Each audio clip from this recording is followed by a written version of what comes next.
good afternoon, good evening, good morning, wherever you may be joining us from. Thank you for joining us. As you know, this Saturday night, All Elite Wrestling will broadcast the second edition of Full Gear from Daly's Place Amphitheater in Jacksonville, Florida. In this final pay-per-view of the year, we have 4 championship titles on the line.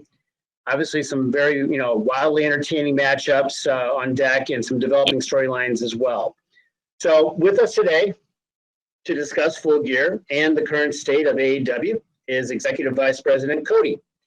So without further ado, let's turn the call over to Cody for some opening thoughts, and then we'll open the lines for your questions. Cody? Thank you, Jim. It's been an honor for us to continue working and helping to provide a bright spot for fans in these difficult times.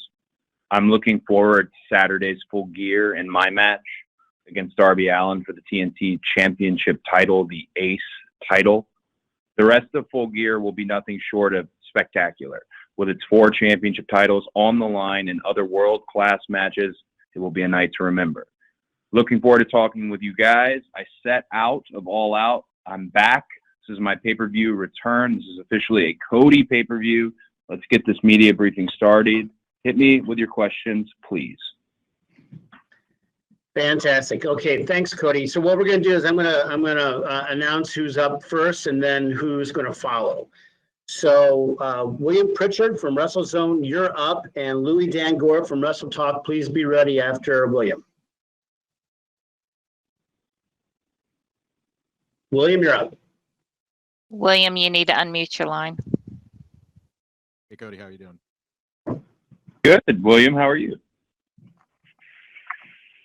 Guess I'll just get right to it and ask about the Rhodes last name coming back. What led to it? Your thoughts on using it on TV again? Just because I know in the past you've said you kind of got used to using just Cody as a mononym and found an appreciation for it. So just your thoughts on being Cody Rhodes on AEW TV now? Certainly. I always do, when I get the opportunity with a live crowd, to send them home with some note. I always assume it's confidential, which is the silliest thing ever when you're talking to a live crowd with cameras everywhere. I'm very happy about being Cody Rhodes again. The details of it all aren't important, other than it was a very positive, no hard feelings on either side type scenario. I will say, though, it's not something I probably will use in the wrestling space. I've gotten very used to the American Nightmare Cody. I like how Justin Roberts says it. I just like it. I've liked it for some time. Where I'm most excited about Cody Rhodes being available again is when it comes to third-party ventures and things like Go Big Show that I just took part in, the show I was part of that's coming to TBS, and other projects like that, only because in our wrestling bubble that we're all in, and we're all a family and a part of, all of us, everyone kind of knows the saga of Cody Rhodes. When you dip your toes into different waters in other worlds, they may not understand, and they don't need that pre-existing equity or baggage. So it'll be nice to finally tell them what they can credit on the screen and where the SAG credits can go, and things of that nature. It was a very special day. I'm happy it worked out, and I'm very thankful for everybody who was involved. Thank you, Cody. Okay, Louis Dangor, you're up next, followed by Steph Francombe from Steel Chair Wrestling. Louis, the floor is yours.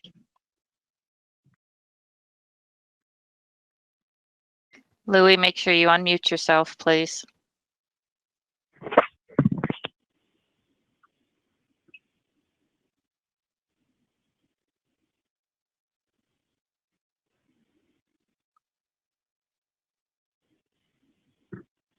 Can you hear me now? Yes, we can. Perfect. Sorry about that. Hi, Cody. How are you? I'm doing very well.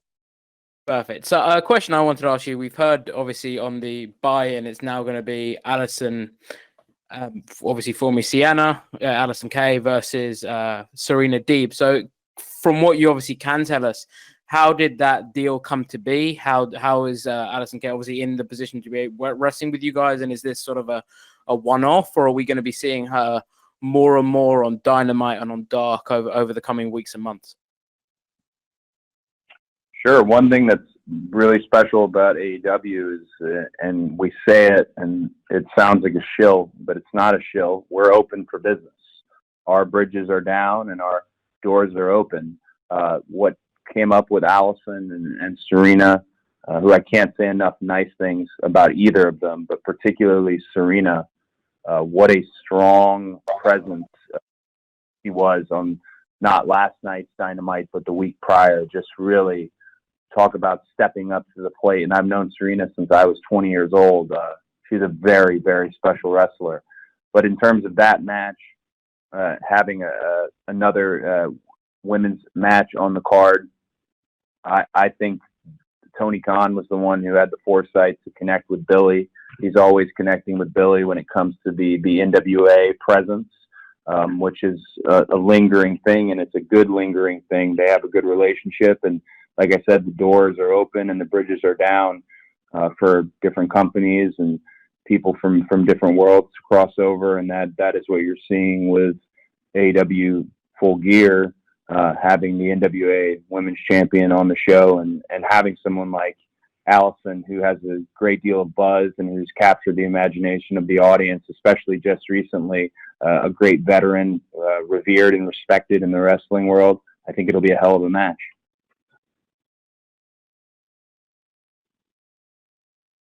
Thank you, Cody. Thanks, Louis. Stephanie Francombe from Steel Chair Wrestling, you're next. And Connor Casey from Comic Book will follow. So, Steph, you ready? Yes, I am. Hi, Cody. How are you? Good. Nice to hear your voice again. Oh, thank you. It's always a pleasure to hear your voice, too. I wanted to talk to you about Eddie Kingston. When we did the last call, Tony Khan explained to us you had a list of wrestlers that you were interested in working with, people like Ricky Starks or Eddie Kingston were a part of. And I wanted to ask you, because in a matter of a very few months, Eddie Kingston has become one of the other things in AEW. He is the #1 contender for the AEW World title. So what are your thoughts about Eddie's being on AEW and the way he catapulted himself to the top? Thank you. One thing that comes from the education I've had since I was a little boy, I've been in wrestling. I've seen it, talked about it every day. I could utter my first words.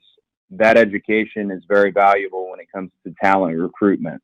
And I take talent recruitment very seriously, particularly if you're wrestling me. And if I put my name on you, I expect that project to be an incredibly successful project.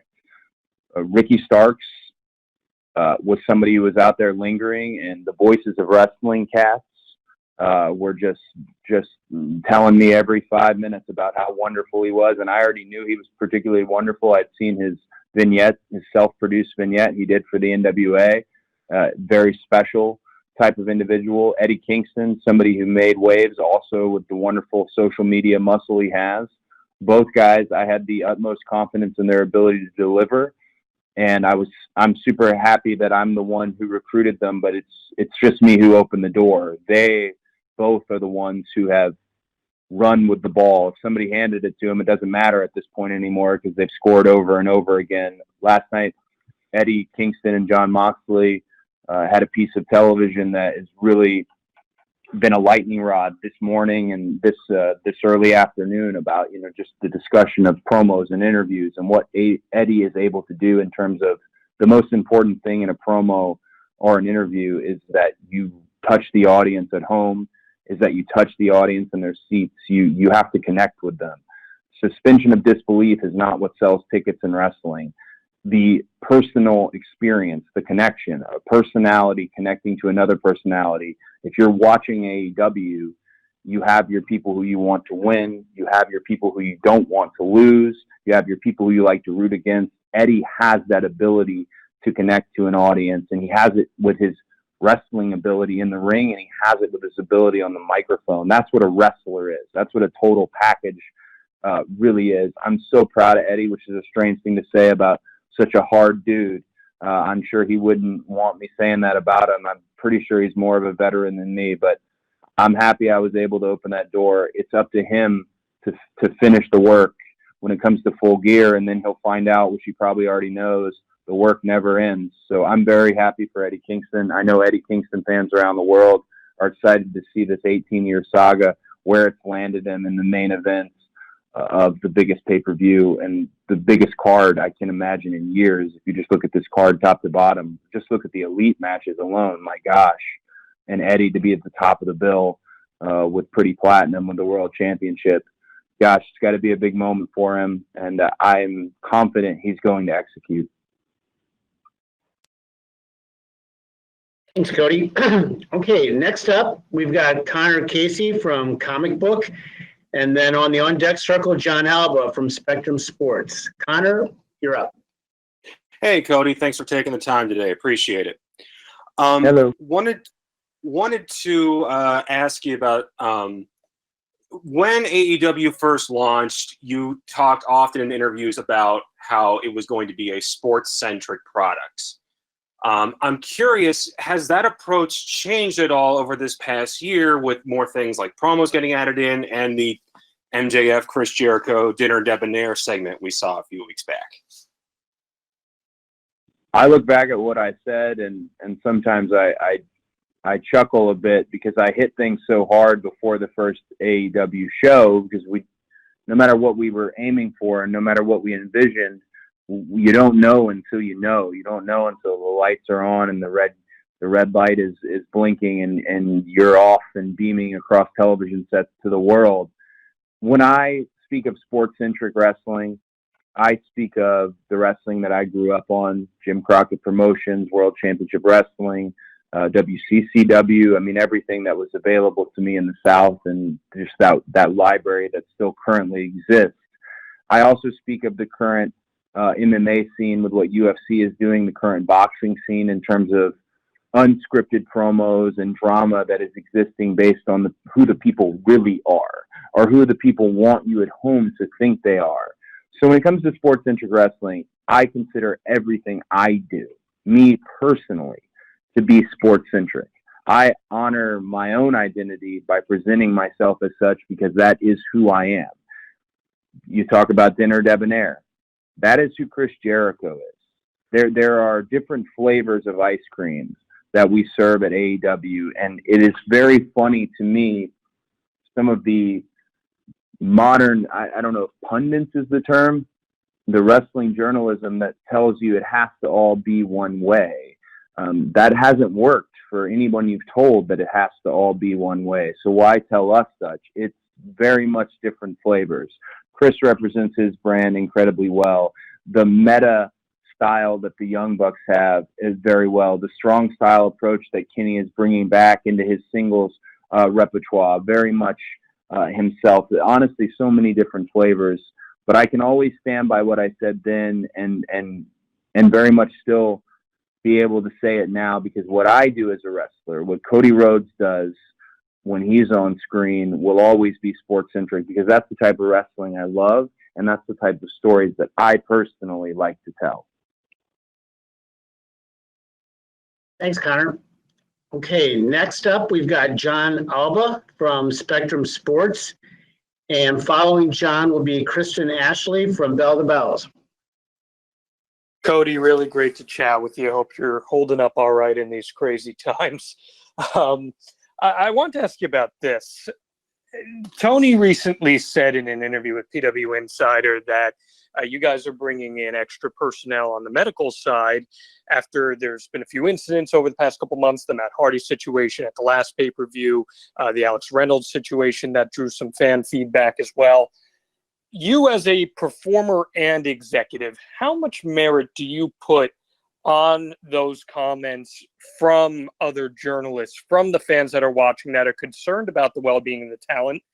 And how much do you take that into consideration with the protocols that you guys go about inputting? Well, the main thing we have to take into consideration is the actual what is really happening, not what we're presenting on TV. That could be a little bit of the gray area where I think he or she is hurt, but perhaps they are not. We have to take into account what is really happening. Did such and such take a shot to the chin? Are they out on their feet? And medical protocol is evolving with the company. Full disclosure, after this call, there's a full talent, all personnel meeting with Chris Nowinski about concussion protocol. So we have to take into account what is really happening, and the medical protocols are evolving with the company. Talent safety, talent health and safety, your ability to do this and then go home to your wife or your husband and your children, and your ability to continue doing this is paramount. It absolutely so significant. So you have to be able to, I guess, plow through the background noise and the armchair quarterbacking of it all and take a look at what the situation really is. We have a wonderful team medical here that is led by Doc Sampson. We have Bryce there leading the charge with the training. Our training room protocols are lovely, and we're even doing on-site rehab. There's a lot of wonderful things we're doing, and we are evolving as a company. We are learning, and that's learning from the things we do right and the things we don't do right. But again, talent safety, it's paramount. It's paramount to me personally, just as a performer, but also paramount in this role as an executive. Wrestling is violent, and I think some fans have forgot just how violent it can be, but it should never be so violent that you're injured. I even said in an interview not too long ago, you'll always be hurt, but you should never be injured, talking about wrestling. And I want to make sure that our boys and girls are always healthy and always happy, and that their families trust us when they give us their bodies like they do. So short answer, concussion protocols, medical protocols are evolving daily with an effort of only bettering them. We do ourselves no service by running a sloppy shop or not having those protocols. We need those protocols, and we do have them. Thanks, Cody. Okay, Kristen Ashley from Bell to Bells, you're next, and then I'm going to go to a write-in question. Kristen, you're up. Hi, thank you. How are you, Cody? I'm good. How are you? Really good, thanks. So there's been some disappointment, a little disappointment from fans regarding the lack of storyline build for Shida versus Nyla. Can you comment at all on storyline decisions for this match? Of course. I personally am not disappointed, because my outlook on wrestling is there's a wrestling ring, and we have wrestlers, and we have rankings, and there will be matches. I do understand that for the last 20 years, fans have been conditioned to think that every match is going to start with an invisible camera and a piece of cake and catering, and someone takes that last piece of cake and now there's drama. Now there is a, quote, storyline. In our case, sports-centric. We're right back to it. I meant it when I said it. I hope folks aren't disappointed when they get this actual wonderful match between two incredible female performers. Shida, there is no one better than Shida. And I'm talking about our women's division, our men's division. But I am aware that for 20 years, they've been conditioned to every match needs to have a war and peace story connected to it. That will not be the case with AEW. We have wrestling matches because we're a wrestling show. It's in the title. And I hope if there was any disappointment in the build, there will be no disappointment in the execution. Thanks, Kristen and Cody. Okay, I've got a write-in question delivered to us from Kyle Masters from All Elite Podcast. Cody, we have seen you and Darby go at it before in an AEW ring and put on a great match. Is there anything different this time around in preparation, maybe, that you're doing a little bit different to get ready for Darby? I had a conversation with Jim Ross yesterday about Darby. Who is Darby going to be in the future for AEW? Where does he play, and how it's a tough draw for him to be in there with me when I'm still on the climb up on this roller coaster. This run I've gone on is genuinely unexpected. and I can't apologize for my own hard work. I'm very excited about it. It's what I've dreamed of my whole life. But this is a very different Darby. This is Darby who now has experience with Jon Moxley. This is a Darby who's not bewildered by the big lights of this anymore. Darby is one of the most dedicated wrestlers at AEW. He doesn't party. He doesn't politic. He consistently thinks of his own brand and how his brand can lean in to the AEW brand. He is a loner, but I don't think he realizes he's also a leader because of how he leads by example. When this match was brought up to me, it's already a vastly different match because I'm dealing with a different Darby and you're dealing with a different me. I gained 14 real pounds during my hiatus, and I'm continuing the bulking cycle through Full Gear all the way to Revolution. So Darby's now in there with a full-fledged heavyweight. And Darby, the longer this goes, the more in his favor this match will be because he's got the lighter, the lighter body weight, the lighter body fat composition. But I think your hot dog is not going to get cold for this match. Darby has not been able to beat me on 3 occasions. I don't think this will be any different. I don't mean to undersell my own match.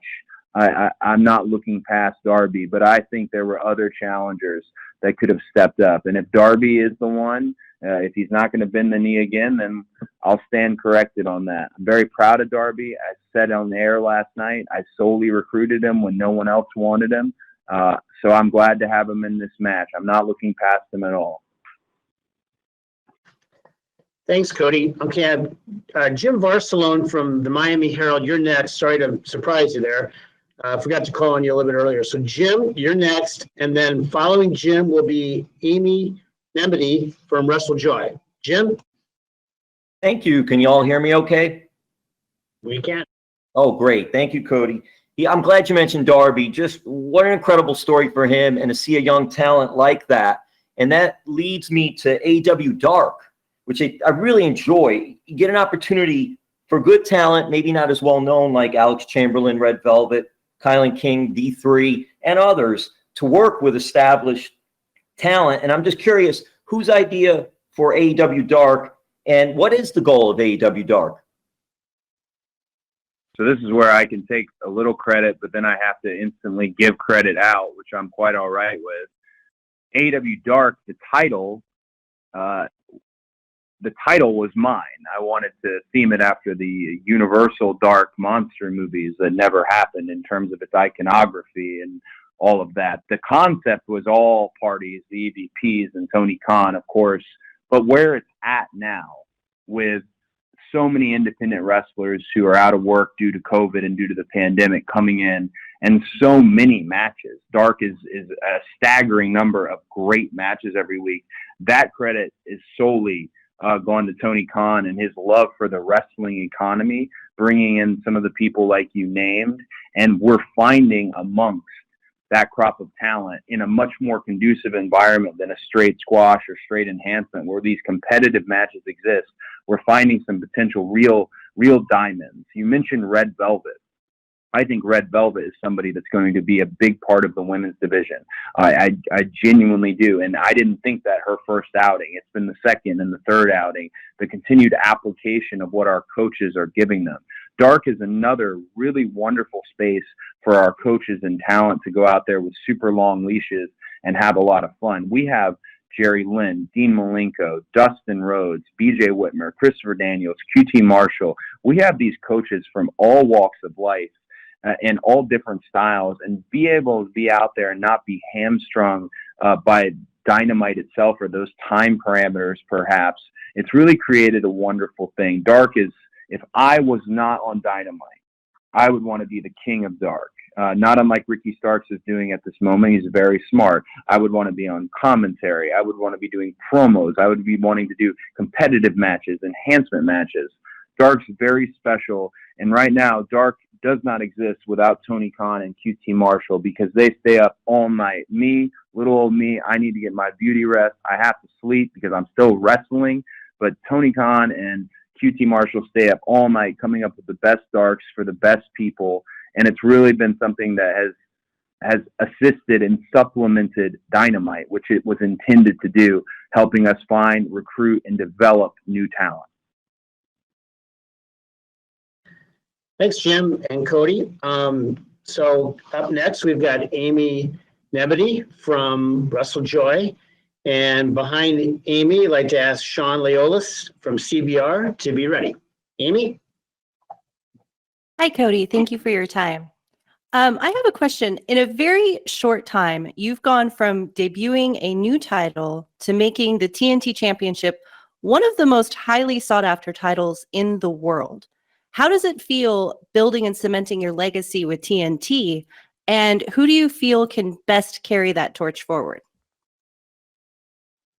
Well, that's a great question. And we really have to deliver with a question like that. We really have to deliver on Saturday in terms of the TNT title, because, again, it goes back to that piece of cake example.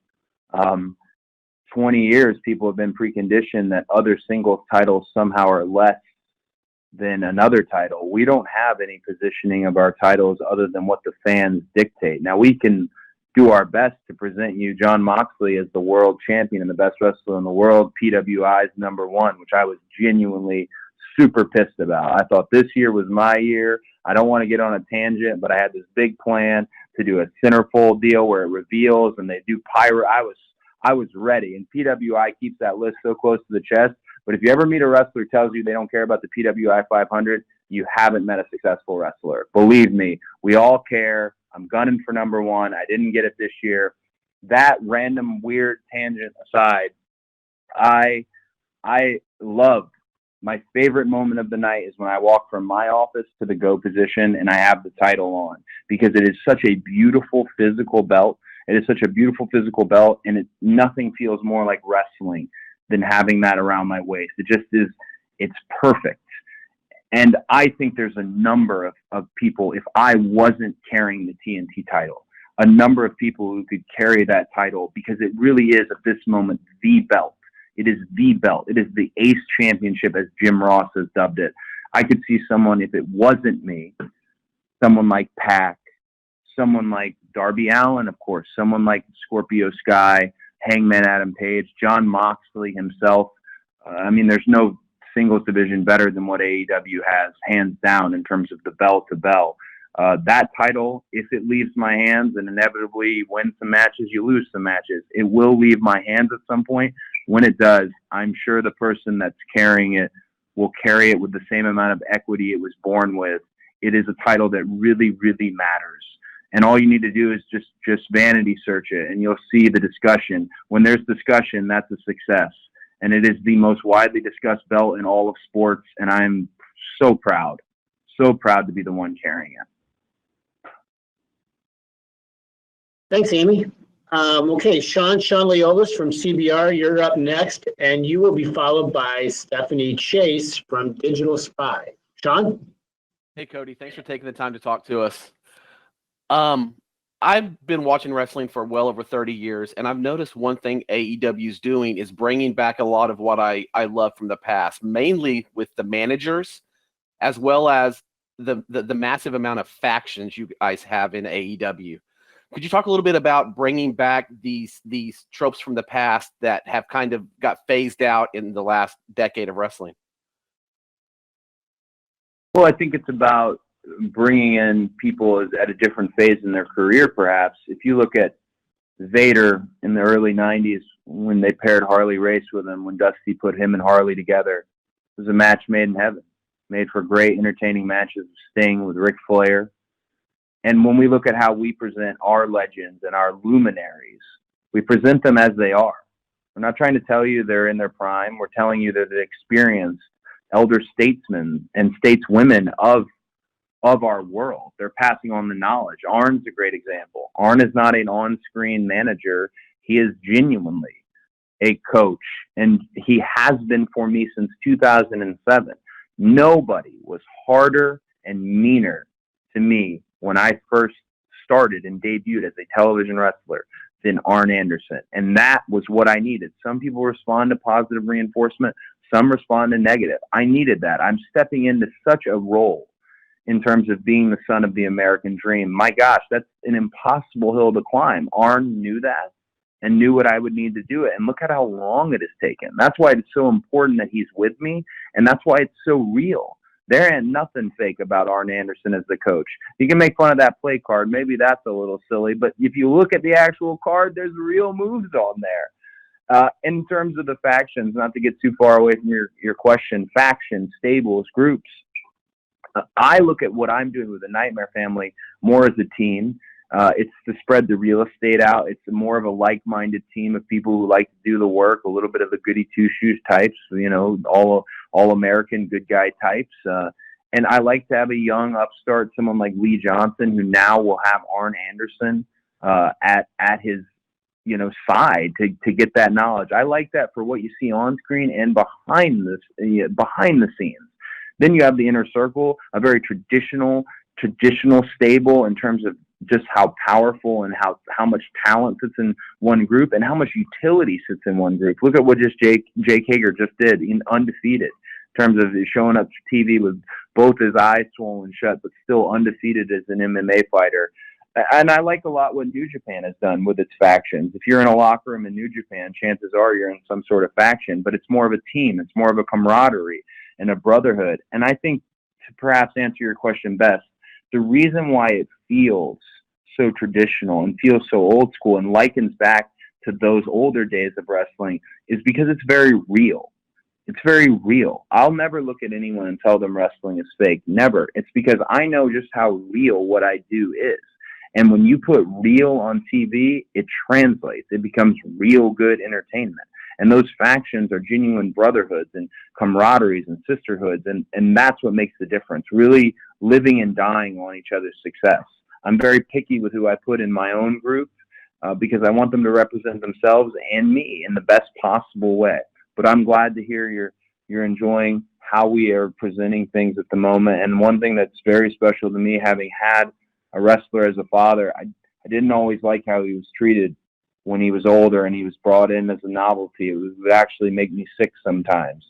That's why when we bring in our legends, we bring them in as legends. We expect nothing of them other than to be legendary and to respect them as such. And Tony Khan, being a student of this game who literally can pull out any fact, any match, just an absolute lover of this industry, really is good at leading by example and showing how we should showcase these luminaries.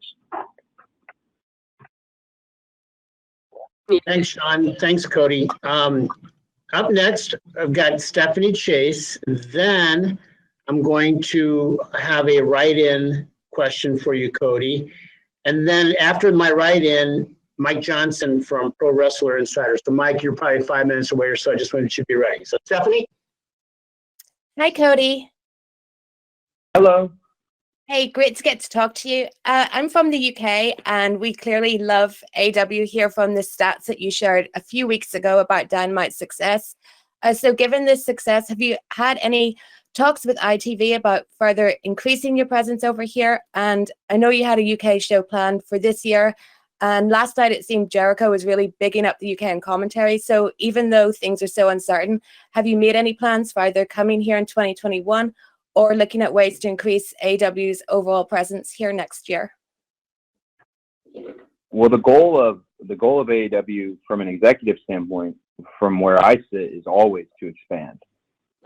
That's to capture international audience, casual fans, lapsed fans, and just recently, the data she's referring to, wonderful person here, and I'll shout him out. Chris Harrington put together an intense spreadsheet, and he color-coded it for the ones of us who didn't go to college, i.e. me, an intense spreadsheet on how well we were doing and how pointed the data was in terms of families and homes, in terms of 18 to 49, the actual youth of the United Kingdom and how plugged in they were. That type of success hopefully will beget more success and more penetration / presence when it comes to our great TV partner that is ITV. So those discussions, to be frank, have happened. And the discussion of us doing a show in the UK, that's a no-brainer. I know I'm not supposed to break any news, and ultimately Tony Khan is steering this ship, but I can tell you flat out, we will when the gates open, when the world is open again, we will absolutely be in the UK. And I don't think for just one show. There's too many markets, and you haven't wrestled. You're not a wrestler, in my opinion, until you've wrestled in front of a UK crowd. There's nothing like it. They go a different way, and they go a very special way. So I'm really proud of that data. I'm proud to be partners with ITV. It was wonderful to see Pac back on the show last night, to have Anthony Go in terms of his commentary, learning from Taz and Excalibur at the desk. So our UK presence, hopefully we'll have a great 2021. We're definitely geared and heading that way, and I can't wait to see what else we do on ITV. Thanks, Stephanie. Okay, I've got a write-in question here, Cody, from you, from Andrea Hanks from Sportskeeda. Cody, what are your thoughts about the Young Bucks taking a page out of your playbook, so to speak, and saying they won't challenge for the AEW Tag Team Championship if they lose to FTR on Saturday Night at Full Gear? Well, we're on our second annual Full Gear, and it was Full Gear last year where I had this stipulation made, and it isn't my fault. I don't mean to make excuses, and that sounded so terrible. It's definitely MJF's fault for throwing in the towel, but nonetheless, I can never challenge for the World Championship again. I'm not going to challenge for it under a different name. I'm not going to be the Midnight Rider. We're not doing any of that stuff. I gave you my word. I do not want fans to think nepotism is involved. I do not want fans to try and put an asterisk on my career because I'm in any sort of management. I gave you my word as fans. I gave you my word as people who cover the industry. I will never challenge for the World Championship. With that said, that was specific circumstances to me because I had grown up and I had seen how the wrestling smarties, and that's not the best way to put it, I had seen how they came after my dad. And it wasn't until the last few years of his life, and certainly in death, people realized Dusty was the most over guy on the show. That's why he was wrestling Ric Flair, other than Rick at times. That's what it was. They sold tickets. And that personal experience and that genuine angst, that apology for something that never truly happened, as a son, carrying that forward is difficult. And it's really hard to wrap your head around, but that's where the stipulation came from. I wanted to do my best to avoid that in my life. I wanted to do my best, whether it was true or not. So with that in mind, I don't fully understand the Bucks wanting to do that in terms of, I wouldn't have recommended it. Matt and Nick Jackson are one of the best tag teams in the world, if not the best tag team in the world. And Nick Jackson's an outstanding singles wrestler in his own, which more and more people have discovered. And no doubt Matt is as well. I think doing this is a bad idea. And I told them that in the conversation we had. I think doing this is a bad idea. Look at me. I can never challenge for the World Championship again. On this call alone, I've talked about the fact that where the belts mean and what the belts mean. But just optics standpoint, people think the World Championship is the biggest championship in the world. It's called the World Championship. So why wouldn't you want to be the world champion? And I just think it was a bad idea on Matt and Nick's part. Maybe they did not learn from my experience, but that's wrestling for you. That's a wrestler. We're bullheaded and we are how we are. I wish them the absolute best of luck. I always will have a bond to a group that's really no more in terms of the elite. It'll always be a bond between us. We jumped off into this journey together. So I always want them to succeed. I know how important their families are, and I know how much their families would want them to succeed. But in short, I think this stipulation is a bad idea and one that can really come back to bite you in the ass.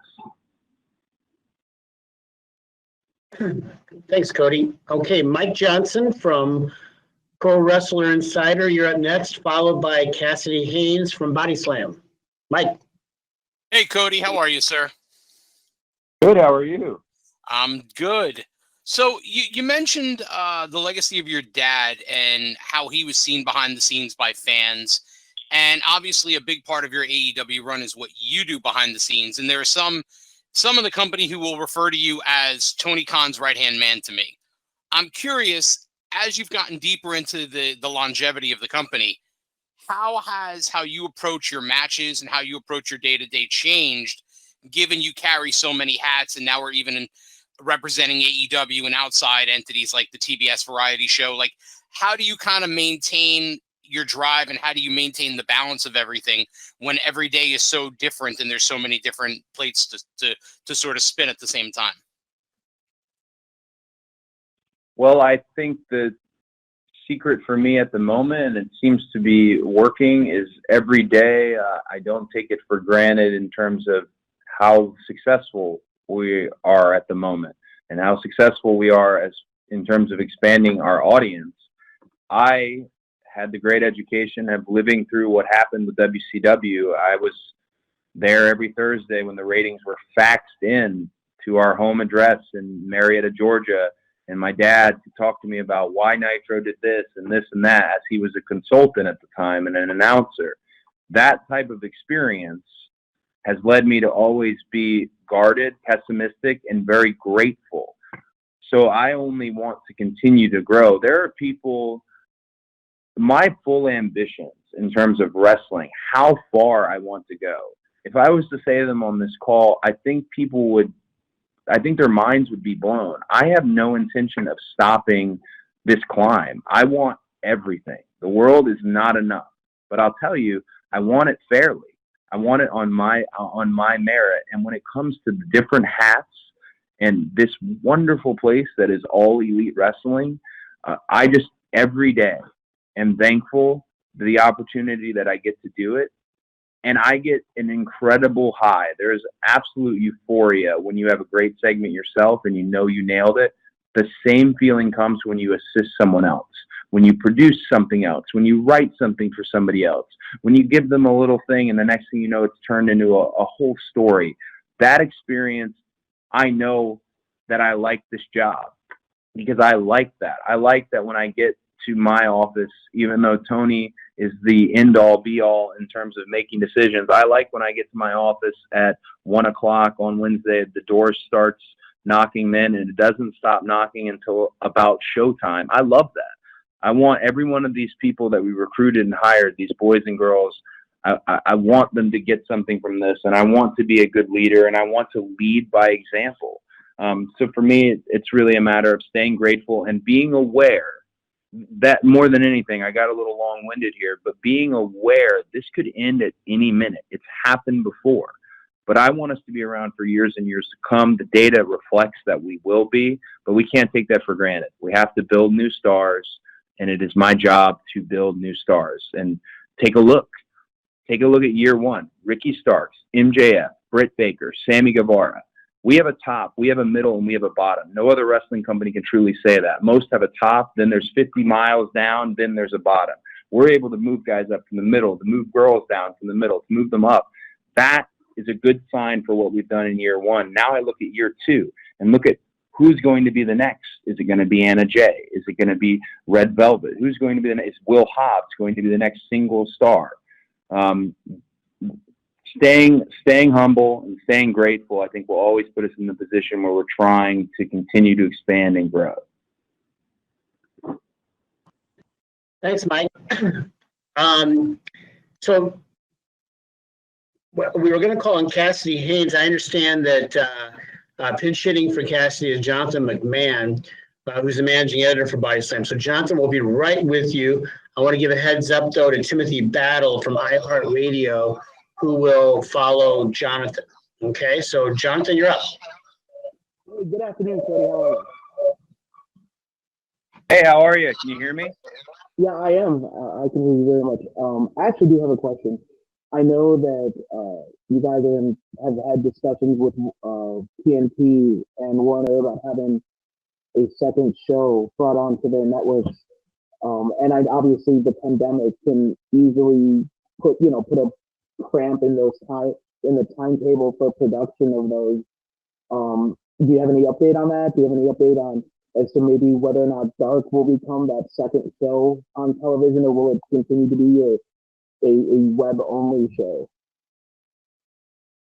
So in terms of the third hour, I say third hour, I don't mean a third hour on Dynamite. I mean part of the new contract with TNT moving forward is that we will have another presence on their networks, AEW. That we don't have any news we can share at this time. Doesn't mean we don't have any news, really good news, but we don't have any that we can share. I can say that it will not be Dark. Dark is its own beautiful baby that exists on our wonderful YouTube channel, and it's a lot of different elements because it's on YouTube.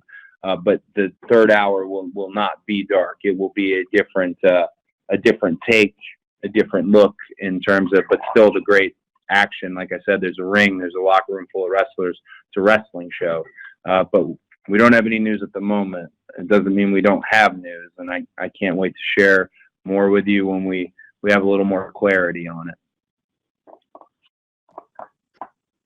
Thanks, Jonathan. Okay, Timothy Battle, you're up next, and then per our custom, I'll spin the wheel for a final question, so that will be a surprise. So right now, Timothy, you're up. Hey, Cody, how you doing today? I'm very good. How are you? I'm doing good. So I have a question. So you mentioned that there's earlier in the call that there's an open bridge to work with others, and you talk about Tony and Billy having a good relationship. Is there any chance to get like a super show of some sort, like maybe like a champion versus champion or multiple promotions? And more importantly, a lot of people kind of want to know, could we ever get Cody Nick Aldis 3? Wow. I feel like I'm going to ruin your wonderful exuberance with your question. The doors are open. The bridges are down. One thing I'm pretty sure we will never do, and I'm saying pretty sure, I don't think we'll ever do a cross-promoted show where we're running two different banners. We're very proud of our own identity. Doesn't mean we won't cross over, or it doesn't mean others won't cross over. I will say the more that Billy and Tony talk, and the more you see that NWA presence, I've often brought it up. Well, the lingering question is going to be when, how, where, if we were to do a Nick Aldis and a Cody 3.